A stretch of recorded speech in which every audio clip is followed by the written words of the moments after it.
Good morning, everyone. Good morning. Welcome our home church. Let us sing a song, holy song, and prepare our heart to heaven. Song number 65, Down by the Riverside. 65, Down by the Riverside.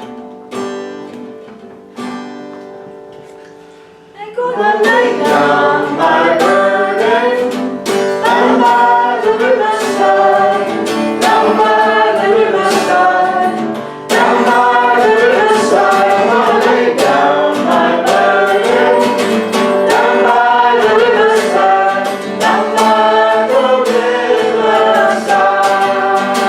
I ain't gonna study one more, ain't gonna study one more, ain't gonna study one more, study one more, ain't gonna study one more, ain't gonna study one more, ain't gonna study one more.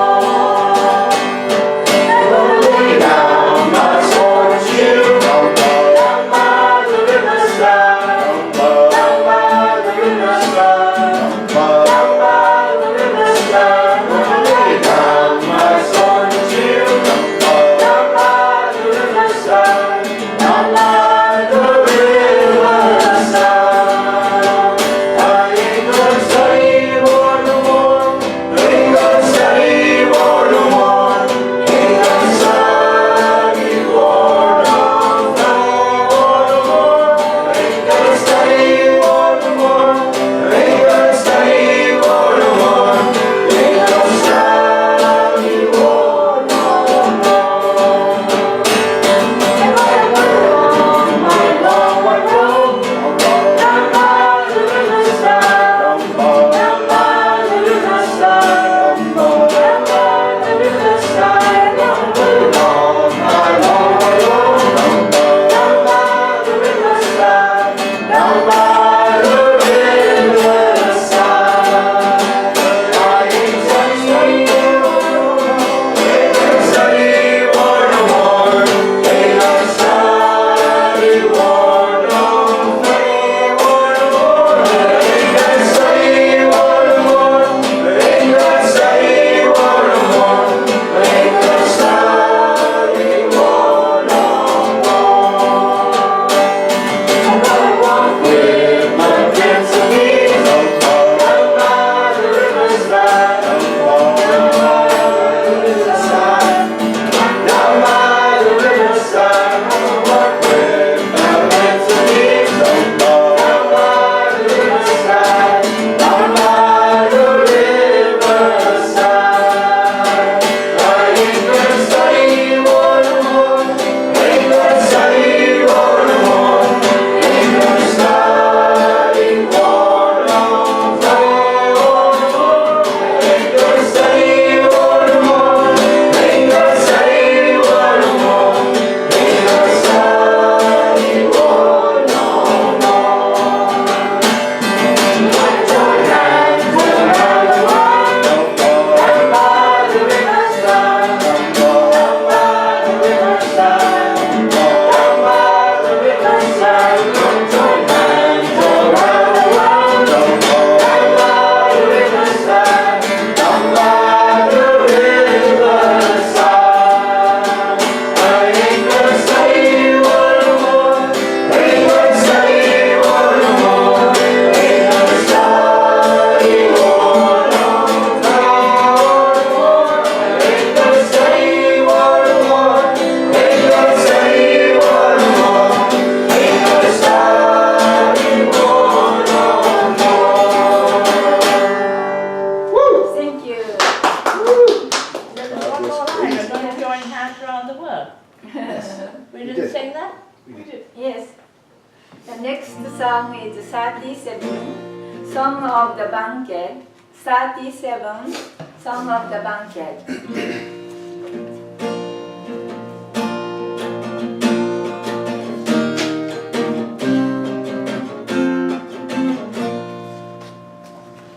Pure life that once was sown within the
18, light in the east. 18, page 18, light in the east.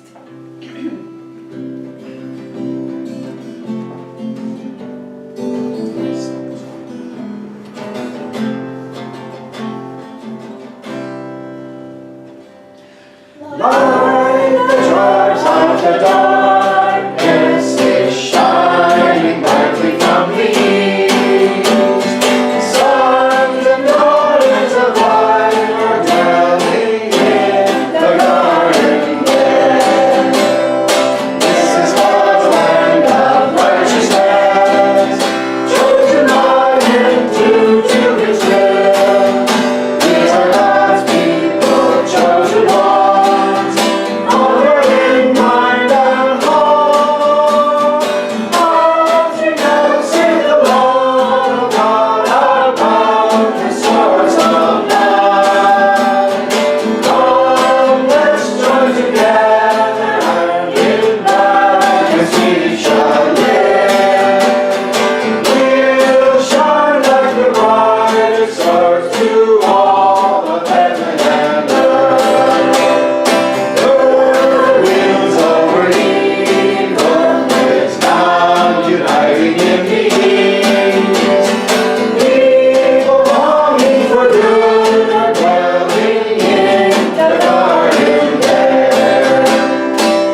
Sunday morning, June 10th, 2018. It's about Hymns.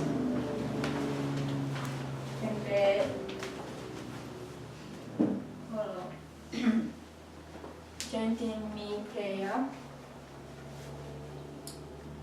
불하게 하시는 하나님 아버지 참 부모님 안녕하십니까. Most precious heavenly parents, God and true parents. Thank you very much this day. New beginning with week with you and true parents. We are rejoicing your love and your truth and your glory of the heaven. We are grateful joining our heart and with you the precious truth and guiding us to be your truly qualified 정일국 citizen, your kingdom of heaven citizen. We are grateful. Step by step we can grow and we can become the beautiful son, daughter to offer our life. We have just one life. Our life is one life. We want to live with your glory and love and truth. Through that we can offer the beautiful life.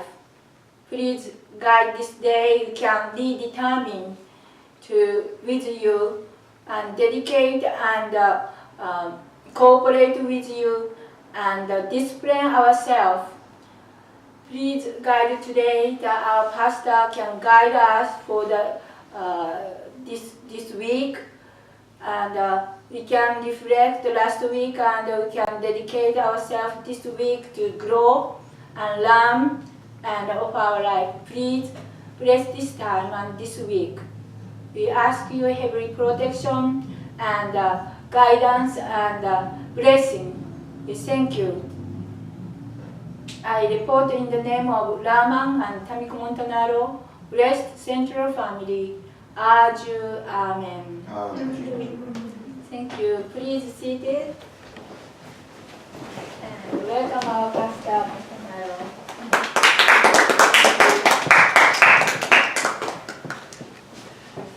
Good morning, everybody. Good morning. Good morning. So today is Sunday, June 10th, and it's our second week giving a sermon here in Gorham, New Hampshire. We're really grateful for all the blessings we got to be able to have this house and to be able to use this home for home church. Today I want to talk about the new truth and the last days, which is these days, and our attitude. This is a section in the Divine Principle, Reverend Moon's teaching, that discusses the larger chapters talking about eschatology, which is a fancy theological term for the study of the end times, the eschaton, the last days. So many Christians have believed throughout history that the last days would be a time of judgment. And sometimes people call us an apocalyptic movement because we believe in the last days. The apocalypse is the other word for the Christian last days.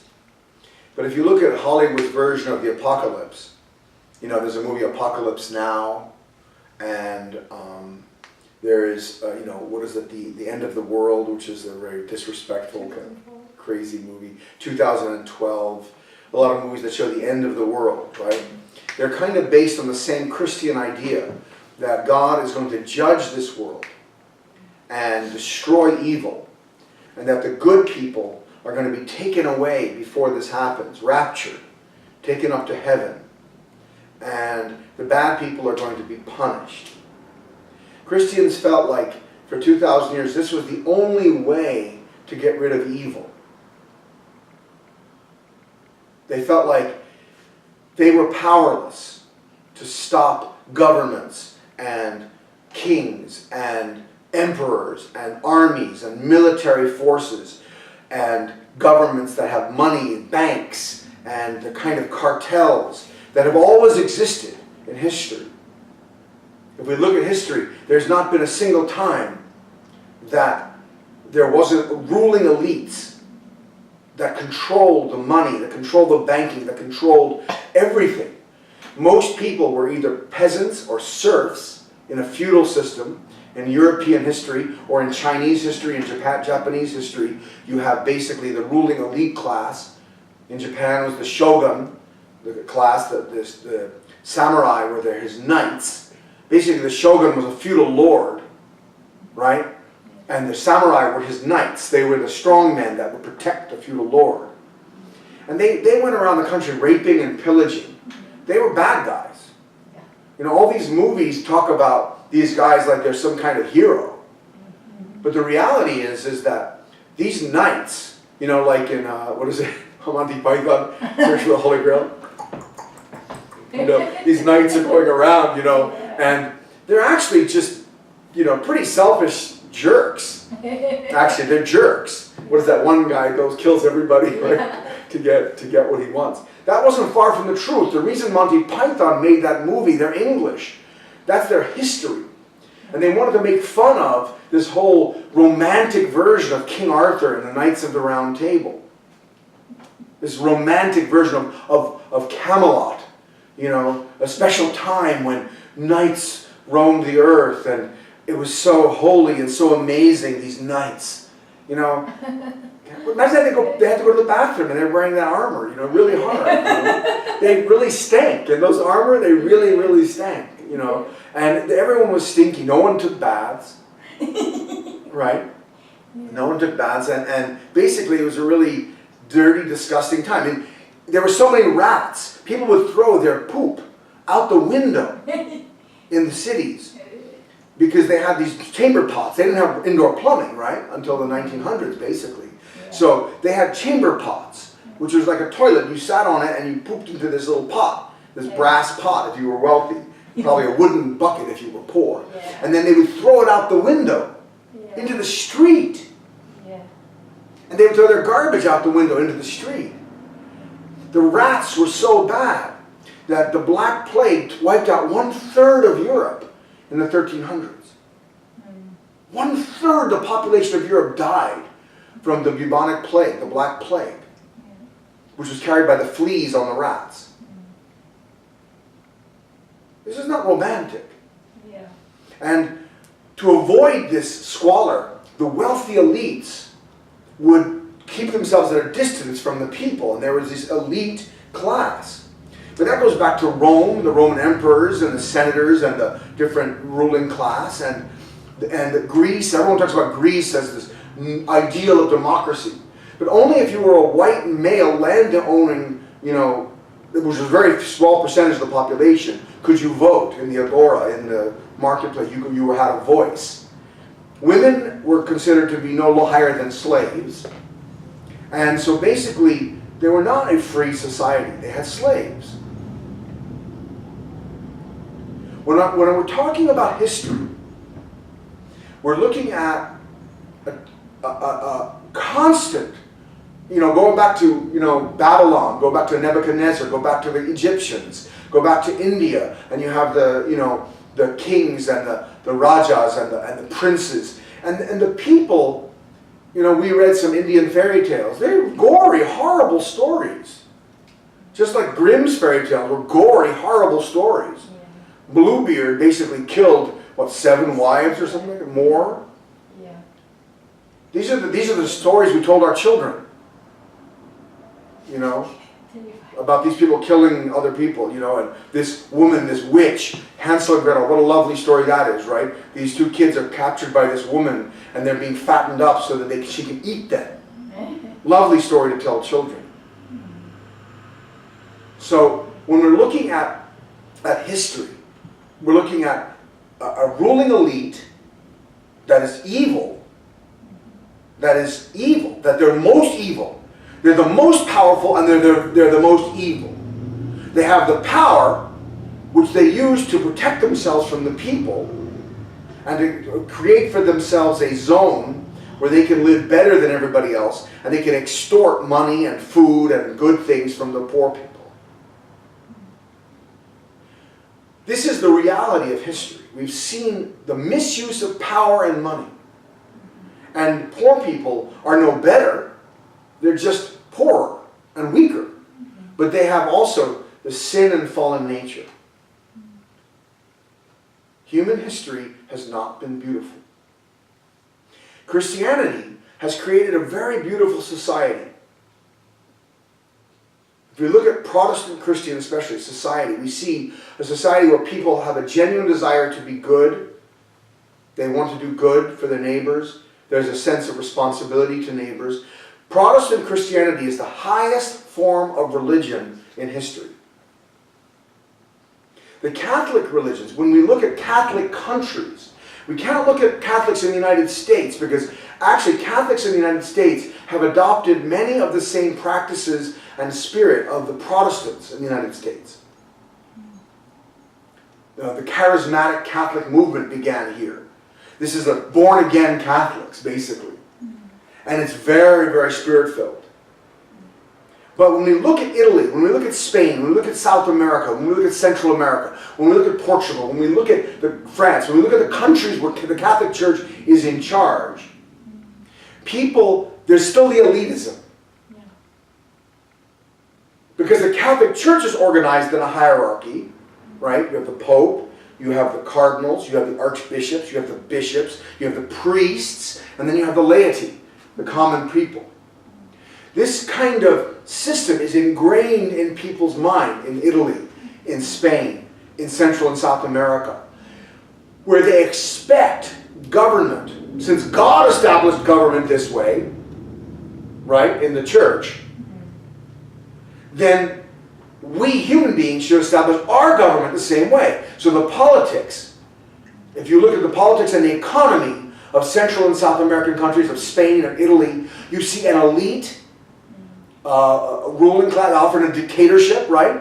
That's why it's been so hard for Central American and South American countries to get rid of dictatorship. The dictator is just a political form of the Pope. So it's very difficult for these countries to get rid of the dictator because in their deepest heart and mind they believe that the kingdom of God is not a democracy. The kingdom of God is a hierarchy. Because that's how the church was set up. So you look at Italy, and the Italians hate government.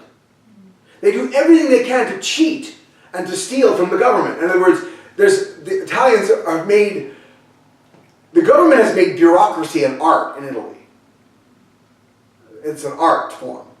How many papers you have to go through to get a license, to get anything, and each one has to be stamped. And the stamp you buy at the, it's a francobollo, you buy this stamp that costs like 20 bucks or 15 bucks or 10 bucks. It goes on every single document, and that's the way the government's getting money for every one of their documents, is these fees through the stamps.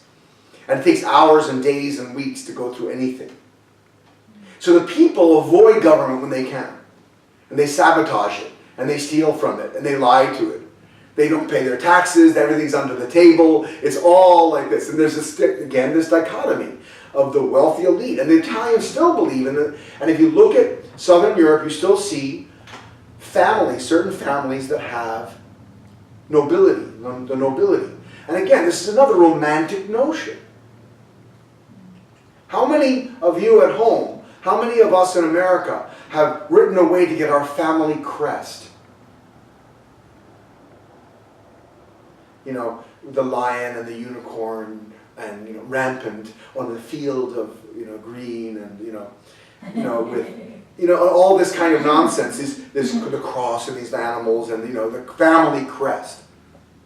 Family crests were the symbols of various noble families that most of the time were part of that whole elite class that was using, they lived without working, none of them worked.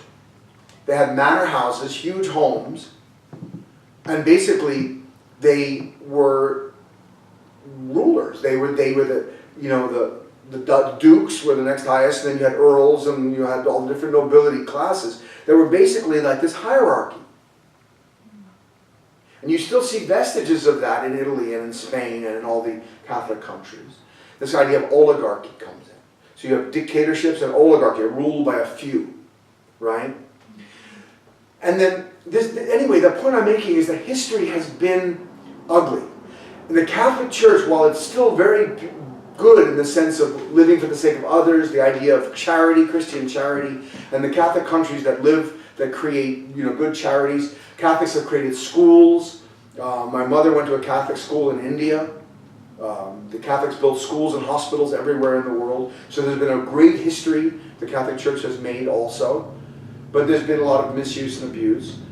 But when Martin Luther, 500 years ago, posted the 95 Theses on the door of the church in Wittenberg, Germany, kicking off the Protestant Reformation, which was followed by Jean Calvin, who was a French reformer who built Geneva, the city of Geneva in Switzerland, was built by John Calvin. And then Zwingli and other reformers, and then the Anabaptists and the Baptists, and then you had the Wesley brothers, George and John Wesley, who started the Methodist Church, which is where Wesleyan University comes from, and all the different Wesleyan groups that you see. If you see, there's different Wesleyan schools and different things, and those come from George and John Wesley, who are the founders of the Methodists. And you have the Presbyterians, which is the followers of John Knox, who was a follower of John Calvin. So this idea of the Presbyterian Church, the Church of Elders, presbyter means an elder. So Presbyterian, it believes that the church should have elders, being people of good standing in the community, and that's about as high as their hierarchy goes. You find a democratization of Christianity. For the first time, 500 years ago, for the first time, Christianity becomes a democracy. People are basically voting for their pastors, electing their leaders, choosing their own way of worship. And so this creates a much more level playing field. Everyone's responsible for the church. Everyone's responsible to meet God. Everyone's responsible. In the Catholic Church, the hierarchy is held responsible. The Italians, we lived in Italy for 4 years, and I learned Italian, and I taught Italian for 13 years. So I have some kind of more knowledge of Italy than I do of, say, Spain, which I just learned recently, Spanish. And so for me, Spain is a little bit more of a mystery. But our ancestors came from Spain. My mother's side were Spanish Jews, and they lived there for 1,000 years before they were kicked out in 1492 with the Spanish Inquisition. So I know Spain somehow deeply, but more recently I understand Italy. But these are both Catholic countries, the most prominent Catholic countries, Italy and Spain. And when I was there, the Italians had, I told bureaucracy has been brought to an art. The thing that the Italians are best at, though, is complaining. They have brought complaint to an art form. In other words, because you have no power to change the government or change the hierarchy or change the church, all you can do is complain. You can be and moan. I won't use the word because it's a sermon, but you understand. Be and moan. Okay? So that's what Italians do all the time. They're constantly complaining about the government or about the church or about some hierarchy or about their boss or about somebody because they feel powerless to change the government, to change anything. Because history has shown them that these hierarchies are powerful. You don't mess with them. They will kill you if you mess with them. The mafia is a vestige, a remnant of the feudal system that existed in Europe for thousands and thousands of years. The mafia is simply the Don, Don Corleone in The Godfather, right? He was just the Godfather. Everyone brought their babies to him to be blessed. In the Catholic Church, you choose a godparent for your children. So when your children are born, you're the parents. Why do you choose a godparent? Does anyone know why you choose a godparent? What the reason for that is? In the case of like an accident. Yeah, if the parents die, then the godparents are responsible to raise the children. So you obviously want to choose a godparent that has money, that has power, that has position. And so everyone would bring their babies to Don Corleone. He was the godfather because everybody wanted their babies to be, he was the godfather for hundreds of kids probably in his community. Basically, the mafia is nothing different than feudalism. And the mafia boss is the feudal lord. And instead of knights who carry swords that guard the feudal lord, they have now they have guys with Tommy guns in the 1930s, they had Tommy guns, and then later on they have more advanced weapons. But basically the mafia boss is surrounded by strongmen. And the feudal lord exacted a payment from the serfs, right? Up like usually 50% of their profit. It's like if they harvested 1,000 bushels of grain, they had to give 500 bushels to the feudal lord. He didn't work. His knights didn't work. They just extracted, and they said that in payment they gave protection to the serfs so that no bad guys could come in their territory. And they did, walk right around with their swords and spears and whatever, and they would protect their territory. No other feudal lord could encroach on their territory, and no one could come and steal or do anything bad. They would go to war if they had that kind of thing. So, but they thought that this 500 bushels of grain, this 50% they were stealing from the peasants, was payment for their protection. So now what do they have? The mafia has protection money. You pay the mafia protection money. If you're in a mafia-controlled area of a big city usually, and you run a business, you'll get a visit. And they'll say, oh, nice to see you. I see you're doing business in our territory here. Well, you have to give 50% or 30% or whatever it is to the godfather, to the mafia boss. It's no different than feudalism. It's feudalism. And if you don't, they blow you up. Yeah. They attack you. They'll punish you. You will die. Basically, you will die if you continue to fight. So you pay.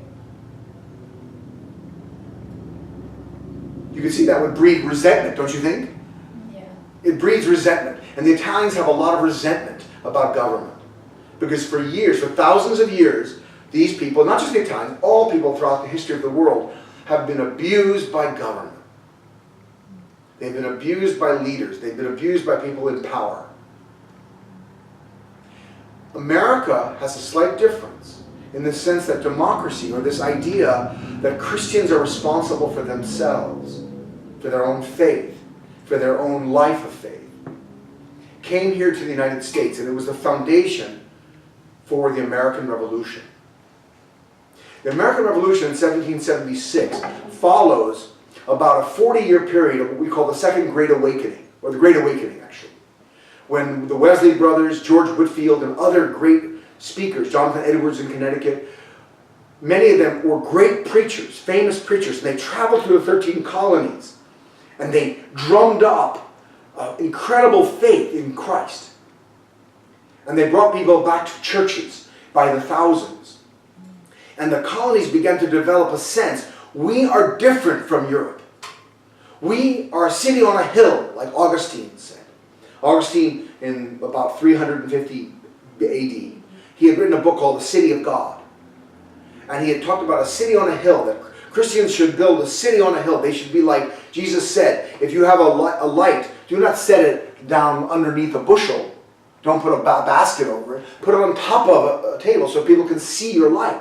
If you're a Christian, people should see your light. Right? So the city of God, the city on a hill. This was the ideal that Augustine gave to Christians. And John Calvin tried to make Geneva such a city. And American Christians suddenly realized that they're traveling across the Atlantic to find a new life. That their common bond of mostly Protestant Christianity, that their liberation or their independence from the European monarchies, the European nobility, gave them a unique power to build something that had never been seen before, a true democracy. And this ideal started to grow in the 1720s and the 1730s and the 1740s. By the 1750s and 60s, it became so strong. That's when you see the Boston Tea Party, and you see Bunker Hill, and you see the different revolutionary acts, and the militias, because they said, we will govern ourselves. At first they just said we want representation in the British Parliament. If Britain's going to rule us, then we should have representation. And the battle cry was no taxation without representation. You're taking taxes from us, actually a lot of taxes, but you're not giving us any representation in the government in England. So that's unfair. But England refused to do it. If England had actually just given them what they wanted, We would still be in the English colony today. We'd be like Canada or Australia or anywhere else. We'd be English, part of the English Commonwealth. But because England, King George refused to give these upstarts in the colonies what they wanted, then we went to war. And we severed our ties with England. But America was founded on this spirit of Christian democracy. You cannot have a true democracy without Christianity. Without God. I should say without God. Without God, you cannot have a democracy. Because powerful might makes right. Powerful people will rise up and rule over everyone just like it has done for thousands and thousands of years. This American experiment in democracy is failing now. Because we see that there are elites now.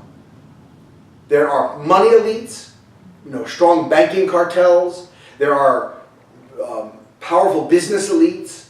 We talk about anti-monopoly, but Walmart has a monopoly, essentially, on grocery stores, on stores. They put everyone else out of business. Nothing else can survive around a Walmart. Because they have bulk, they can buy in bulk, they can force their suppliers to give them better prices because they buy in such bulk. And they have economy of scale, they don't pay their workers very much. And so they put everyone else out of business. Everything is available in a Walmart, albeit in probably lower quality than it used to be. Oftentimes I've heard that Walmart does special purchases. So they'll buy Adidas. Say you buy Adidas shoes from Walmart. And it says the same name. What is an Adidas name? Maybe Adidas Wing or something like that. I don't know. But whatever, some special new shoe that comes out. And Adidas will make that shoe for Walmart, but they will make it cheaper, less quality, than the same shoe that they make with the same name that they give to smaller stores, which they charge more. Because Walmart's forced them to lower their price in supply. So they cut corners in manufacturing. They manufacture cheaper with cheaper materials. Looks the same. It looks like the same shoe. But when you buy it at Walmart, it's actually not the same shoe as you would buy at a smaller store. And most people don't realize this. And so in Walmart goods, even brand name things are made less well than they would be in a different store. So this kind of, again, monopoly. So it leads to bad practices, right? Unfair business practices. Unfair banking practices. But we still have the courts, and we try to fight against these things, and we have class action suits, and we have all kinds of legal fighting going on. And there's still some kind of desire to see fairness. But most Americans are beginning to feel that they don't have power to change their government. That the two-party system is just like a joke. The Simpsons had a Halloween episode where aliens came down. It was during Clinton and Dole, when Clinton was fighting against Dole. I think it was 1996 elections.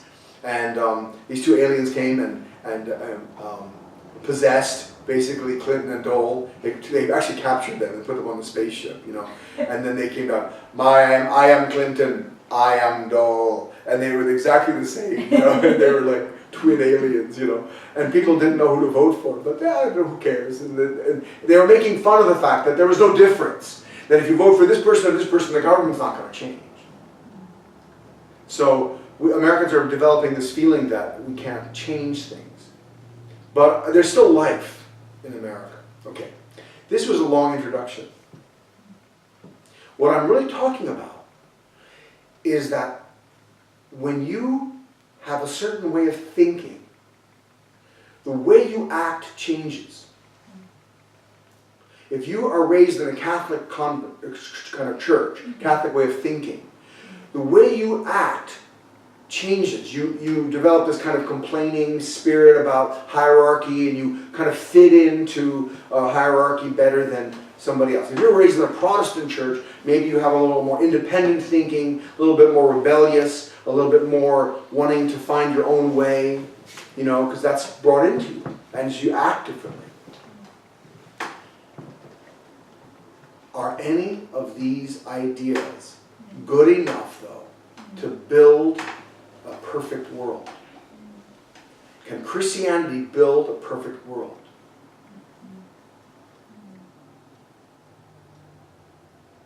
We can see that Christianity was unable, even Protestant Christianity, the highest form, I said America is the highest form of Christianity, right?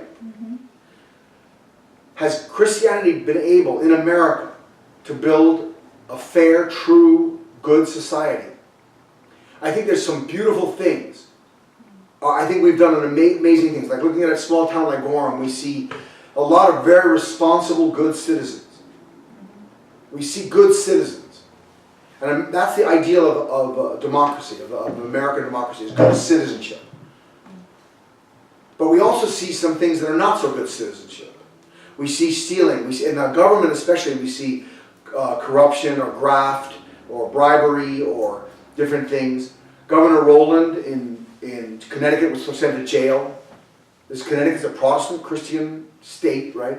But the governor of New York, the governor of New Jersey, and the governor of Connecticut all went to jail for their corrupt practices, for giving contracts to their friends and people that had given money to their campaigns and things like this. In addition to sexual misconduct and all kinds of things. Senators there was a big scandal where all these senators had homosexual relationships with their pages, you know, the young men that run errands for them. There was all kind of scandal about that. And of course, Bill Clinton had a sexual relationship with Monica Lewinsky, although he said, I did not have sex with that woman, right? But still, we know that however you define sex, he had something with that woman, right? When she came up with the dress with the stain on it, that was the end of his arguments, you know. Right? But the point is, this is the President of the United States. Power corrupts. And absolute power corrupts absolutely. That's the famous saying. Can we see a world where there is no corruption, where there's no evil, where everyone truly is good? That's God's ideal. The way we get there is by changing ourselves to become truly ideal people. Because again, the government is a reflection of me, what I believe. The Catholic Church grew up the way it did because Christians in the early days of the church believed that the kingdom of God was a kingdom that had a hierarchy, you know, with the king and the nobility and these kind of things. These kings came because the mindset, Christians believed this. They believed this. What does Father believe? We believe that Reverend Sun Myung Moon came. He was born in 1920 under Japanese occupation of his country. A very brutal occupation. Christians were being burned alive in churches. One famous example, all the Japanese barred the doors and windows to a church while they were having service. So they couldn't escape and set fire to the building and killed them all. This happened in Korea. And many of the examples like this of Japanese persecution of Christianity especially, and Koreans in general. Father was born in 1920 in the very center of the heat of this occupation. And he grew up, and when he was 10 years old, actually 9 by Korean sounds 10, but by our counting 9 years old, his family converted to Christianity. And he became a Christian in the middle of the most heavy persecution. Would your family convert to the most persecuted religion? That's the nature of his family. His family was that good. And so he became Christian, he became a devout Christian, and he met Jesus when he was 15 years old by Korean age. Actually, Korean age 16.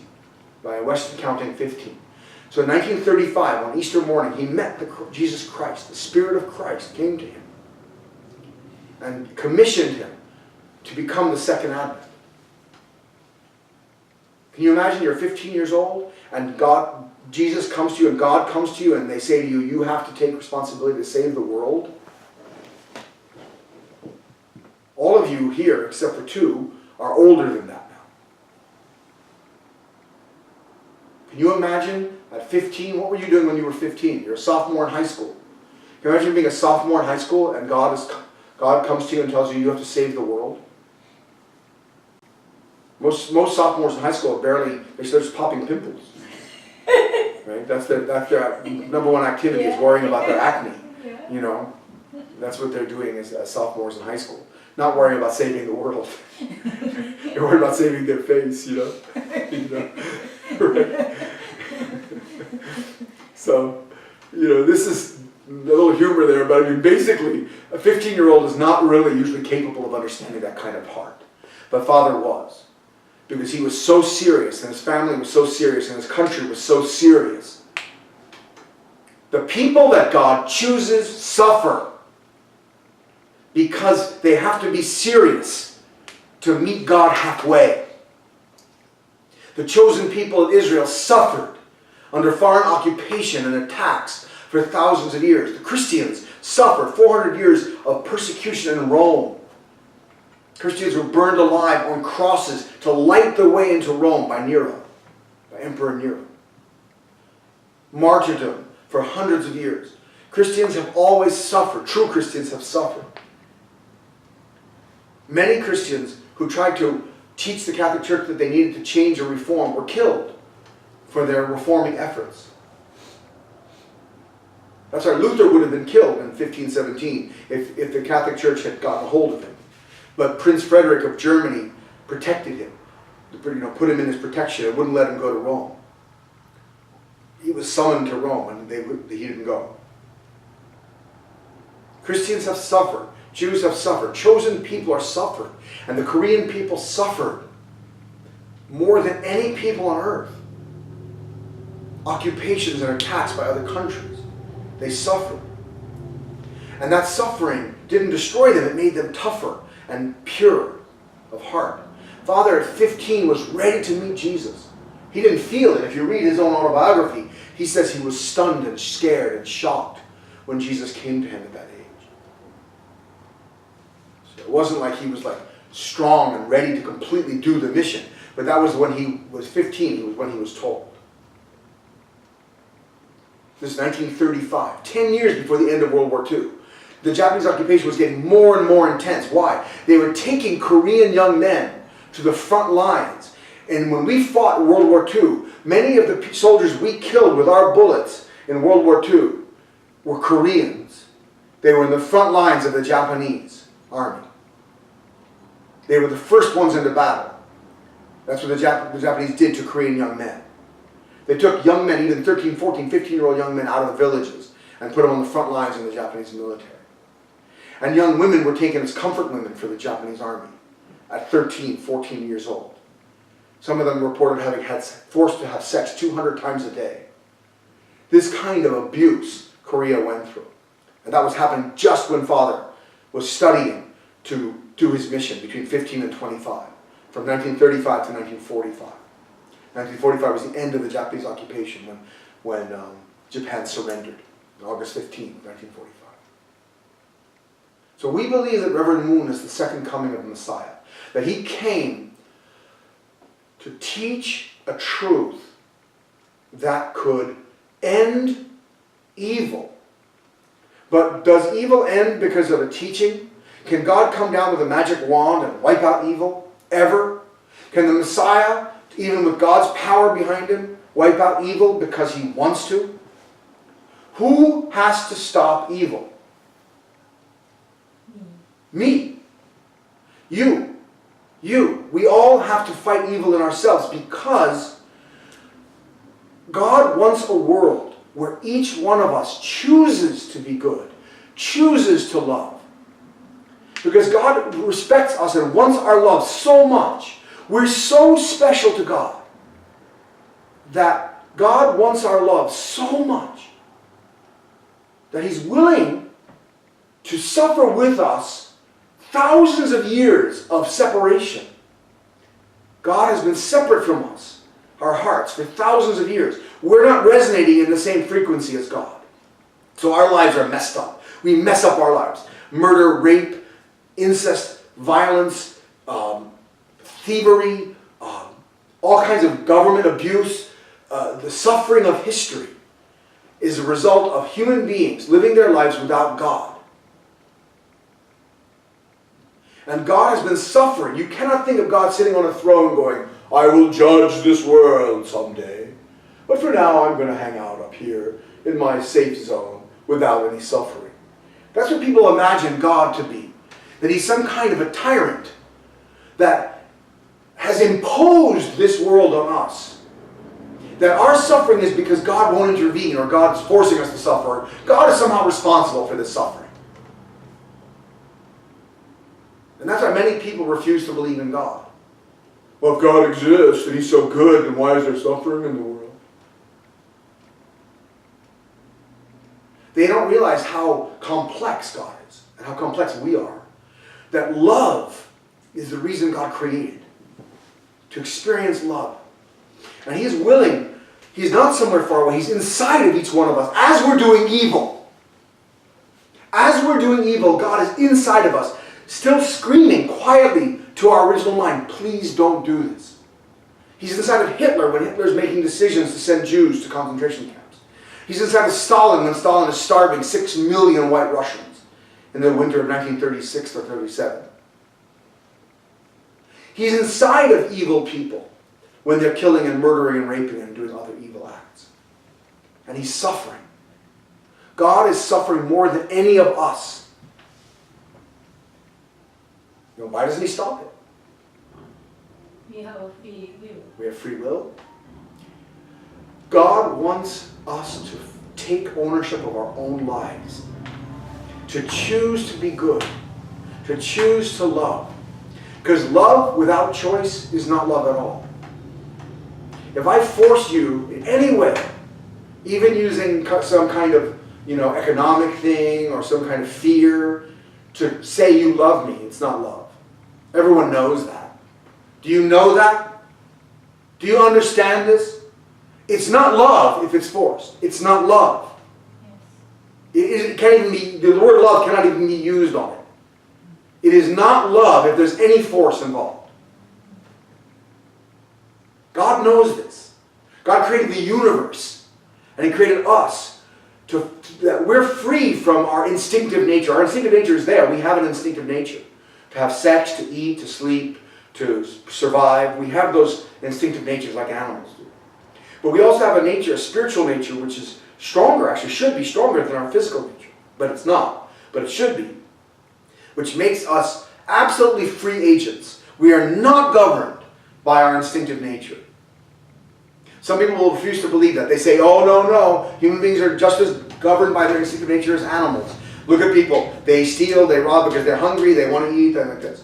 But when you see the highest form of human nature, then you can see emerging the beginning of people who really are not governed by their physical nature.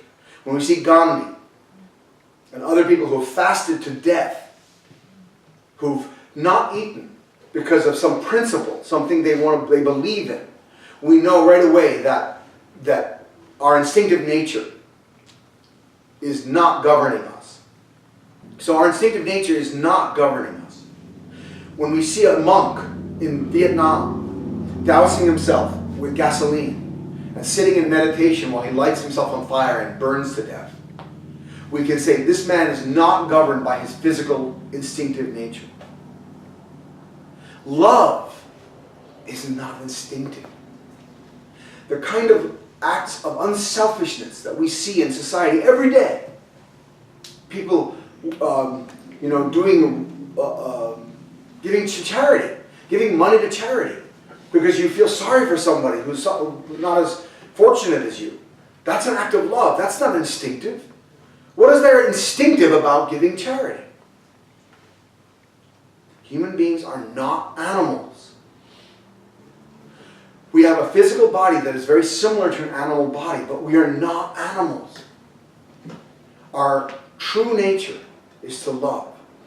And it has to find its way to build a world that does not have evil in it, that does not have selfishness, but we cannot force it. Force can never be involved, or it will not be God's ideal. That's why, even though we believe that Reverend Sun Myung Moon is the second coming of Christ, we do not believe that he can change the world by a magic wand. All he can do is teach and show an example of true love. So we talked about these elites, these powerful elites. This is very important. This is the conclusion of my sermon. This is the key point. Please, if you didn't pay attention until now, or you were kind of lost what I'm saying, covering a lot of territory here, this is where I'm going to put it all together and say something the key point for today. Christianity did not have the power to get rid of elites and to get rid of unfairness, and did not have the power to control society in a good way. It couldn't dominate its own physical nature. Christians believe they're saved, not sinless. Christians believe, let's say this again, they're saved, not sinless. Christians believe that I have sin, and my sin can never be removed. All I can do is repent for my sin, confess it, and offer myself to God, and God can save me, meaning that I can go to heaven when I die, even though I'm a sinner. Paul said, if we say we have no sin, we make him a liar. If we say we have not sinned, then the truth is not in us. We are sinners. We are born from a sinful lineage, sinful history, sinful society. Sin is there. What is sin? Sin is listening to a voice that is not the voice of God, and following that voice that is not the voice of God, and listening to that voice and obeying that voice and living with that voice that is not the voice of God, and committing acts that are against heaven. How can we get rid of sin? The Messiah taught us, Father taught us, how to live your life so that you could get rid of sin completely. Father lived his life without sin. Jesus lived his life without sin. Father lived his life without sin. Was he born with sin? Was Jesus born with sin? What does it mean to be born with sin? To have original sin? Father and Jesus were born into a fallen family. Catholics try to figure this out by saying Mary was sinless, right? The Catholic teaching is Mary sinless. And how did she get sinless? Were her parents sinless? Come on. When do you it's like a mathematical induction. Where do you start this thing? Then Mary's parents sinless, then their parents were sinless. Where did the sinless start? See, Mary had sin. Sorry to Catholics if they feel that's offensive. But Mary was a sinner. Joseph was a sinner. He wasn't even Jesus' father. Zechariah was Jesus' father. But both of them had sin. Jesus' parents had sin. That means their relationship was not completely governed by God. That means Jesus was born with the same history behind him. But he was born in a very protected way. So by the time he was young, like probably the same age father was, 15, and he was called by God, he began to fight sin. And he fought Satan, and he defeated Satan. And Father defeated Satan. They both defeated Satan and lived with God 100% of the time. They were resonating with God all the time. That's why Jesus said, when you have seen me, you have seen the Father. How can you say, where is the Father? Do you not know that when you have seen me, you have seen the Father? So Christians mistakenly say that Jesus is God. But Jesus says that that's not true. He said, I and my Father are one. Not I am my Father. And he said, my Father, where art thou? Where are you? He felt, why did you abandon me? God abandoned Jesus on the cross. He could not feel God's presence, God's love. Because he had to suffer the abandonment because Adam had abandoned God. So Jesus had to experience that abandonment by God and indemnify that, pay that price. And he did. And then he said, Father, forgive them. They don't know what they're doing. And receive my spirit. And he died. He lived his life without sin. He never cut himself off from God. He listened to the voice of God always and obeyed it always and lived with God. Father was the same. Father lived his life with God. How about you? Do you live your life with God? How much of the time are you with God? How often do you pray? The Bible says pray daily. Another place it says pray without ceasing. Never stop praying. But actually, if Adam and Eve had not fallen, they would not need to pray. They would just talk to God naturally, like we talk to each other. Their spiritual senses were open when they were young. They could see the angels. That's why Eve and Lucifer could have a relationship. Because they could see them. They could see the angels. So they could feel the presence of God. Jesus said, God is spirit and truth. Those who worship him in spirit and truth. He also said, no one has seen the Father, not even the Son. No one has seen God, even Jesus. You cannot see God. God is the internal, invisible power and energy and love and being that has created the universe. He's bigger than the universe. And he's as small as an atom. He's in everything. You cannot see God. God is not limited by time and space. If you say this is God, then everything around him is not God. But you can't say that because God is in everything, in all things. God is our parent. But God wants a body that he can dwell in freely. Are you willing to live your life so that you become such a resonant being that your spirit is just resonating with God's spirit? So God is dwelling in you all the time.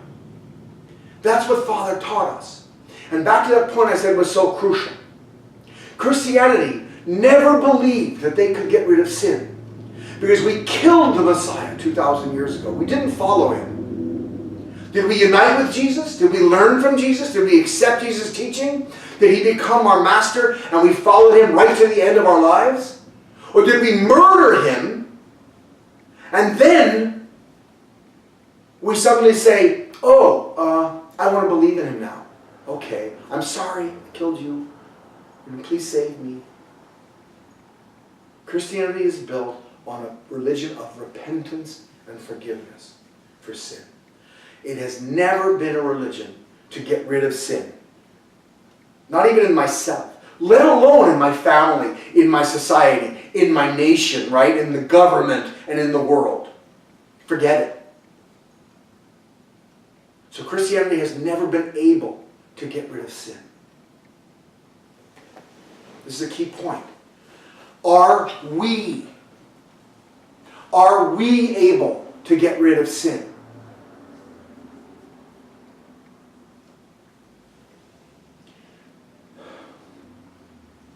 I believe, unlike Christians, I believe that we can. But we have to fight, we have to see that vision, right? If you don't know where you're going, are you ever going to get there? Josh, you took a trip across the country, right? You had maps, you knew where you were going, you knew the roads you were going to go, you knew how far each day you could go. You had a plan, right? If you don't know that, if you just start out from San Francisco like you did, and don't even have a map, and just kind of go east, you might end up at a dead end. You might have to go back. You might go on a road that is unfinished. You might end up going the wrong direction, go north or, go slightly off. You don't know where you're going. And then you lose hope. When you don't know where you're going, you lose hope. All I'm saying is this, guys. We're not different. The best Christians are probably better than me. I know they are. In terms of their self-discipline, in terms of their love for God. But one thing Christianity doesn't have that we have is a clear vision of how to build a sinless world. And that I can be sinless. And that I'm not going to quit until I've gotten rid of my sin and I've conquered Satan. Who is Satan? Is he so scary that we can't defeat him? Is he some giant with horns and a tail like they pictured in the Middle Age paintings? Satan is an angelic being that has deceived us with lies since the fall. And if we really are one with God, those lies will have no power on us. We can defeat Satan. And actually, we can put him in his proper position as an angel who's a messenger and a servant of God. We should restore Lucifer back to his original position. We should stand as God's sons and daughters the way that God wanted us to in the beginning. Is it going to be easy? I have to get rid of my habits, my bad habits. But I'm not going to begin that difficult journey unless I see light at the end of the tunnel. Unless I have a map, a vision of where I'm going. The difference between a Christian and a Unificationist is simply this. Jesus passed on his mission to Father. Father perfected the mission of Christ, and he brought it to completion. And he was able to teach us what was the original ideal of God. We now have light at the end of the tunnel. We don't just need to just repent to Jesus and receive his forgiveness anymore. Now I can say, I promise, it may take me a lifetime, but I'm not going to quit until I've gotten rid of my sin. Until I stand in a sinless position. Until you can dwell in me, Heavenly Father. Guts, oftentimes, needs to have vision before you can have guts. Many Christians have been willing to die for what they believed in. And that's a high standard. So we have to live up to at least that standard. If they can die for what they believe in, can we live for what we believe in? In other words, if someone's willing to die for what he believes in, which is easier, dying for what you believe in or living for what you believe in when that life is like dying? You see, dying for what you believe in is easier in one way because you just surrender and you die. You surrender and die. But to live for what you believe in daily, when it means sacrifice of yourself and a life that is not necessarily the life that you would choose. It's not a selfish life, and not a life that you're going to have, fancy cars and money and like the selfish leaders, the elites that we see. What do they do when they get rich? What do? They buy an island, a jet. They live by themselves. They have servants. They have women or men or whatever around them that they can use sexually. They can have all the physical, hedonistic pleasures of life. Someone without spirit chooses that. If you have a spiritual heart, you want to live with God, resonate with God, please, we have to live our lives for that. There's a difference between us and Christians. Christians are willing to give their lives, if they're good Christians, for what they believe in, but they don't know how God is going to build the kingdom of God on earth. They don't know how to defeat evil on the earth, in the physical world, on earth. They just are hoping God will do that someday. He'll come and judge the earth. Remember we talked about in the beginning, apocalypse, right? They believe in an apocalypse. We don't believe in an apocalypse. Unificationism does not believe in the end of the world by some destructive means. What we believe in is that everyone is going to take more and more responsibility, and stand up and become more and more powerful, more and more dignified, until each one of us becomes a resonant body of God's love. God needs to resonate in me every minute of the day.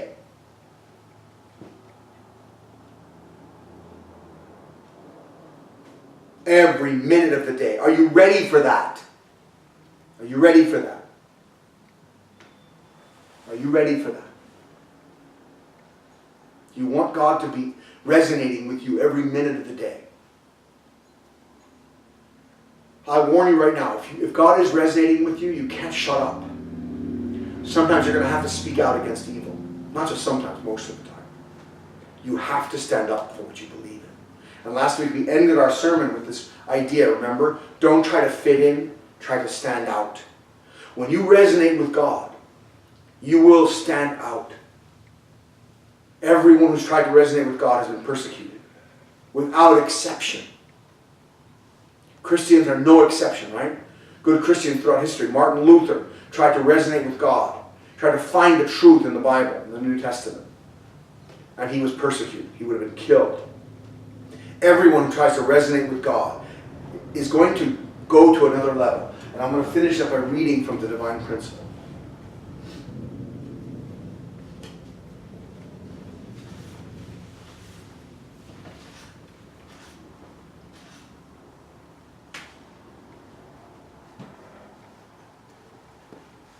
Our attitude in the last days. This is section 5.2 in the chapter Eschatology, or the last days. Our attitude in the last days.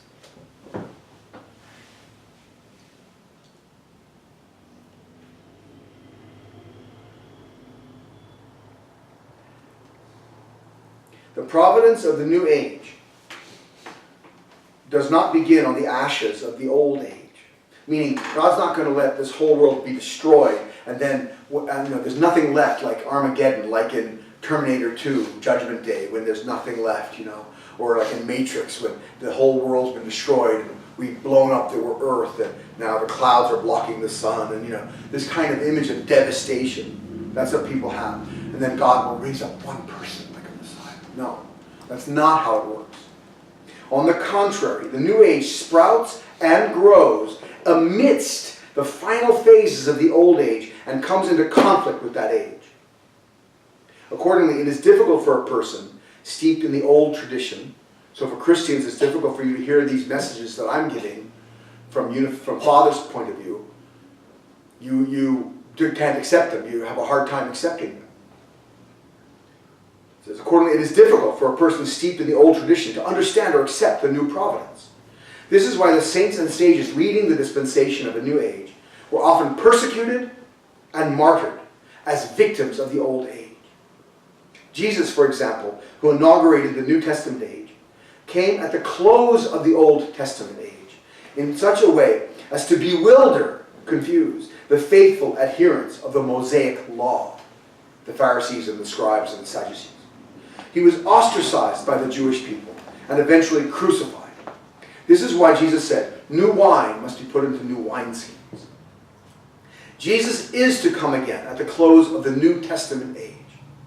He will give us the new truth with which to found a new age, signified by the Bible's vision of a new heaven and new earth, which is in Revelation 21, 1 through 7. Just as Jesus, at his first coming, was derided by the Jews as one possessed by Beelzebub. They said he was possessed by Satan. That's why he could drive out demons, because he was the king of demons, they said. He will similarly be persecuted by the Christians when he comes again. Christianity is the new chosen nation, the chosen people. The second coming of the Messiah does not come to the Jews, but to the Christians. But will they respond to the second coming the same way the Jews responded to the first coming? Will they persecute the second coming of Christ? Jesus therefore prophesied that at his second advent, he must suffer many things and be rejected by this generation. At this historical transition period, those who are comfortably entrenched in the ways of the old age will surely face judgment along with the old age.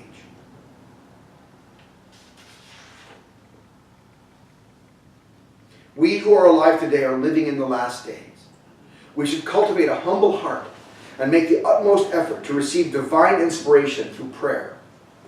We should not be too strongly attached to conventional concepts.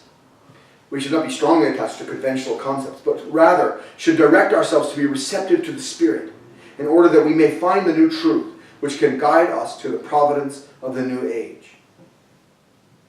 When we come across this truth, we should ascertain whether it leads us to become one with heaven's guidance. We should examine ourselves as to whether or not genuine heavenly bliss springs forth abundantly from the depths of our soul. Only in this way can we, the seekers in the last days, discover the path to true salvation. So we have to pray and find the new truth. And finally, on page 187, in the last section, last pages of the introduction to restoration, how God restores people. The history of the providence of restoration and I. Right before it says, during the period when the providence of restoration is to be completed. Now listen carefully. This is going to tell you that you are responsible. You are responsible for your own salvation and your own becoming one with God. I can't do it for you. Father can't do it for you. Jesus can't do it for you. God can't do it for you. No one can do it for you. But you can expect truth and love to reside in the Messiah. But ultimately, you have to become the embodiment of truth and love. Here, during the period when the providence of restoration is to be completed after the second coming of Christ, which is now, because Father was the second coming of Christ. So this is the period we're in right now. The people of faith on earth and in heaven are to bear the third responsibility to defeat Satan. Not Father, not Jesus, but the people of faith, that's you, have to bear the third responsibility to defeat Satan, the fallen archangel, and complete the providence of restoration. In other words, am I being heretical to say to you that we should defeat Satan? Is it wrong, is it unprincipled for me to say to you that you should be able to completely defeat Satan and be sinless? Is it wrong to say that? The principle says clearly that after the second coming of Christ, the people of faith are to bear the third responsibility to defeat Satan, the fallen archangel, and complete the providence of restoration. They are to achieve this in accordance with the principle of creation, which lays out the way for human beings to gain the qualification to rule the angels. Hence, this period is called the age of the providence based on the believer's responsibility. It's right there, black and white. This is scary stuff. For 2,000 years, Christianity has taught, and it's the highest religion, and Protestantism is the highest form of it, and yet it has taught for 2,000 years that the believers cannot defeat Satan without Jesus, without God. In other words, they are always going to be prey to Satan. They're always going to sin, and we have to keep on repenting and living a life of repentance. Because we can never really defeat Satan. And that's why they have allowed governments and elites to rule the way they have ruled. Because they ultimately don't believe they can defeat Satan. Are you the same or are you different? The principle is very clear. This is Father's teaching, core teaching. You must take that responsibility. That's what it means to be human. A human being, Adam and Eve, should never have fallen under Satan's clutches, under Satan's temptation. That means the original Adam and the original Eve, which is what we should become, should never allow Satan to tell us what to do and rule us and be that voice in our head that we're following the wrong way. You've got to listen to God's voice. Only. Only. I do too. All of us do. Can we do that? You have to. You make mistakes all the time. You listen to the wrong voice, you do the wrong thing, and you see the result. Oh, that was evil. And you repent, and you start again, but you cannot give up. I'm not saying this is going to be easy. Just because you believe that doesn't mean that's going to be done. You have bad habits. You have bad habits of thought, of body. The way you think, the way you feel is not always true. It's not always principled, right? Right? It's not. And so you're going to fight your whole life. Are you going to be able to build a true family? Are you going to be able to marry a woman or a man and build a true family just because you want to? Is that easy? Is it easy? What do you think? Not easy. Not easy. But we can do it. Father said we can do it. God said we can do it. The Bible says we can do it. Jesus said we could do it. He said, greater things than this will you do. Greater things than I have done will you do. He believed in us. Jesus believed in us. He wanted us to achieve great things. And the final thing we say is this. The history of the providence of restoration and I. As an individual, each one of us is a product of the history of the providence of restoration. Whether you know it or not, you are influenced by the Jewish, Christian history, if you're Asian, by Buddhist, Confucian history. You are a product of that culture, that environment that God used to try to raise the standard higher and higher and higher, but never reaching the true standard yet until the Messiah comes. So we're a product of our history. Hence, the person who is to accomplish the purpose of history, listen carefully now, the person who is to accomplish the purpose of history is none other than I myself. I must take up the cross of history and accept responsibility to fulfill its calling. To this end, I must fulfill in my lifetime, horizontally, through my efforts, daily efforts, the indemnity conditions which have accumulated through the long course of the providence of restoration vertically. Meaning all the debts of history, all the sins of history, I have to pay for in my life. I have to fix it in my life. That's why it's not easy. Only by doing this, listen carefully now, can I stand proudly as the fruit of history, the one whom God has eagerly sought throughout his providence. In other words, I must restore through indemnity during my own generation all the unaccomplished missions of past prophets and saints who were called in their time to carry the cross of restoration. Otherwise, I cannot become the individual who completes the purpose of the providence of restoration.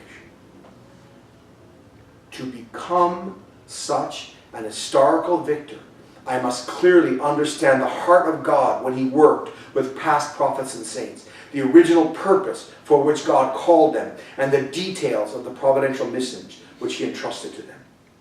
Yet, there is no one among fallen humanity who can become such an historical victor by his efforts alone. For this reason, remember this, you're born handicapped. It's like God is asking you to run faster than Usain Bolt, but you're born with one leg. It's just not going to happen. If you're born in a sinful lineage, you have so much behind you, so much bad stuff behind you. It's very difficult in your lifetime to change everything and become like Jesus or like Father. Does that mean you don't try? You do your best and you keep on focused on that vision. And like our friend Pierangelo Beltrami, he is the artist who designed actually the Family Federation mark. He worked for the Washington Times. He was in a factory when he was a young man, 18 years old, and his foot caught in the machinery and it was cut off. He had to cut off, his leg was cut off below the knee. He's never let that stop him. He became an award-winning artist, a beautiful artist. And then he went to the Special Olympics, the Paralympics.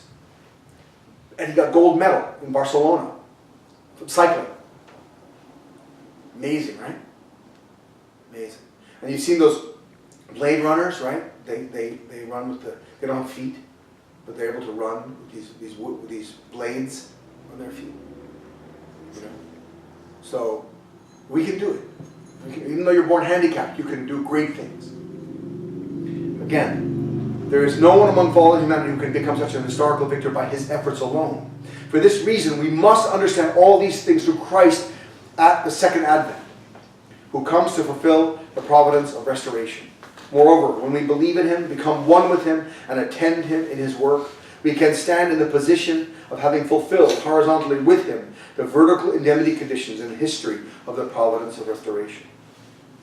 The path which all past saints walked as they strove to fulfill God's providential will is the very path we must walk again today. Beyond that, we must, now listen carefully, this is the end, right here, last line. The path which all past saints walked as they strove to fulfill God's providential will is the very path we must walk again today. Beyond that, we must continue on to the end of the path. Even walking trails they left untrodden, we must defeat Satan and build the kingdom of God. Therefore, fallen people can never find the path that leads to life without understanding the particulars of the providence of restoration. Herein lies the reason why we must study the principle of restoration in detail. We've got to know how God worked with people. Okay, what did you get from today? What sticks out in your mind? Anyone, what do you remember?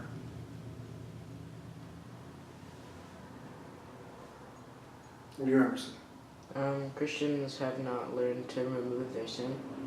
Yeah, they didn't believe they could. They're very faithful. They're willing to die for what they believe in. As Buddhists were too. In Vietnam, they killed him. He was a Buddhist. They killed himself for what he believed in.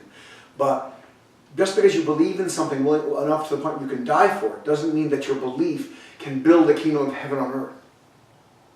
Because their belief does not, they don't believe they can actually remove their sin. Actually, that's one of the reasons why Christians chose to be martyrs, you know that. Because they felt they can never be sinless. They'd rather die and go to join Jesus in heaven. It's easier than fighting your sin. That's a good point. Okay, anyone else? What sticks out in your mind? What do you remember from today?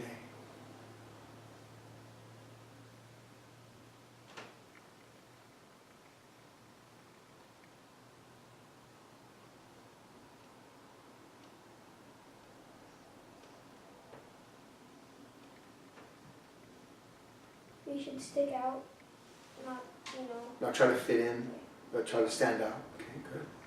What else? What do you remember from the principle and from different things we read and we talked about? We talked about a lot.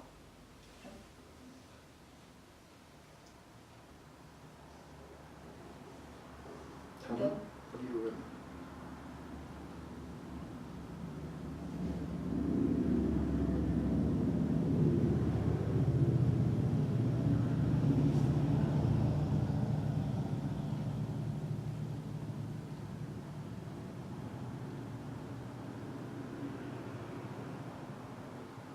Chosen people suffer.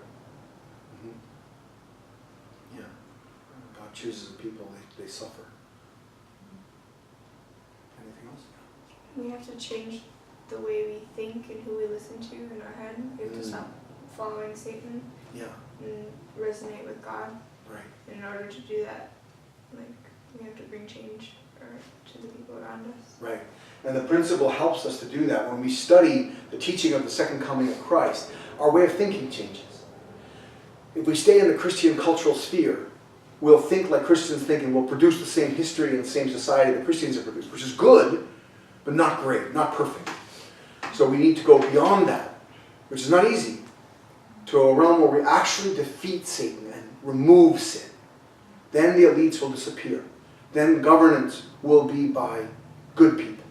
We need a world where government is a servant of the people, because it's a government of love, a government of truth.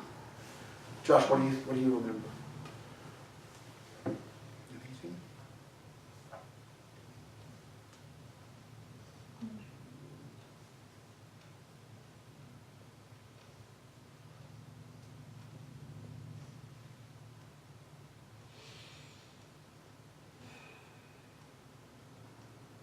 Basically, we've always had the responsibility to walk our own path and to bring the end goal that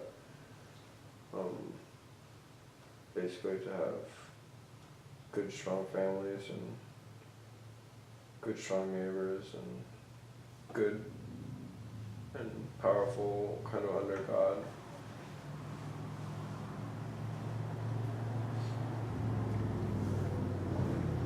It's all, we've always had that responsibility. We just didn't know it. We didn't live it. Anyone else? Want to share something?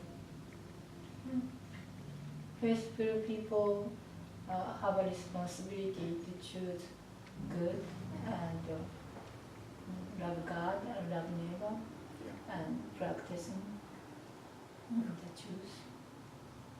And we have just only one life to dedicate to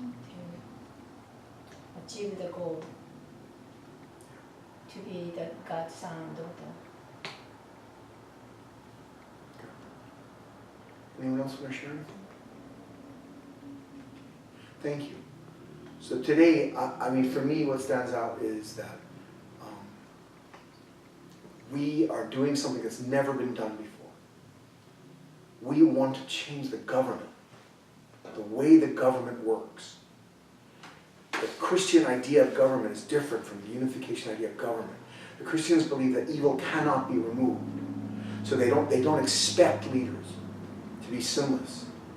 But I think unificationists should expect their leaders to be sinless, to live without sin, to live in resonance with God. It's a very different expectation.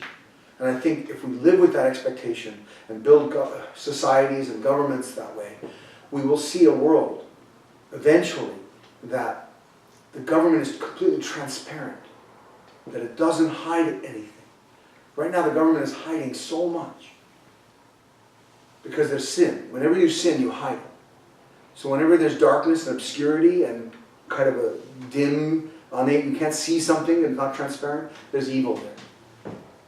So our life should be transparent, but the government should be transparent. We should build a society that's transparent. Let's pray.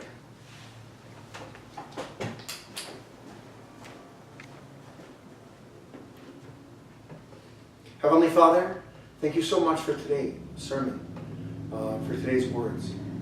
We know that, as Joshua said, we've always had this responsibility to overcome evil and to build goodness, but we've never been able to do it. We've never been able to overcome sin. When Jesus came to teach us, rather than listening to him and obeying him and following him and learning from him, we killed him. And then later we repented for killing him, and we apologize and we say, oh, I believe in you now. But it's too late, because now we can't hear the voice of Jesus directly, and we still have that confusing double message between Satan and God in our heads, Father. Because we can't always hear the voice of Jesus. So the Messiah had to come again, because Christian history could not remove sin, remove evil. Even though the Protestant history right now is so good. We look at Gorham, we look at the Protestant history in America, and we see such beautiful societies, good country, good towns, good people. But we also see evil, we see selfishness, we see secrets. Father, please help us to become transparent. When we die and go to spiritual world, Father, our whole life will play like a videotape in front of our eyes. And everyone else will be able to see our lives too, just that clearly. And everything that we've been hidden now will be in the light, as Jesus said. What is hidden now will be in the light.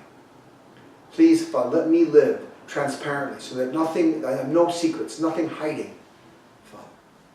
And I pray that my children can live that way too, transparently, and that everyone who's listening to these words and sermons can choose to live in a transparent way, to live their lives so their life is transparent, clear, beautiful, pure. Thank you so much, Father. I ask your blessing on this day, and we offer everything in the name of Raman and Tamiko Montanaro, a blessed central family. 축복 중심 가정, 라만과 타미코 montanaro 이름으로 보고드립니다. 아주. 아멘. 아멘.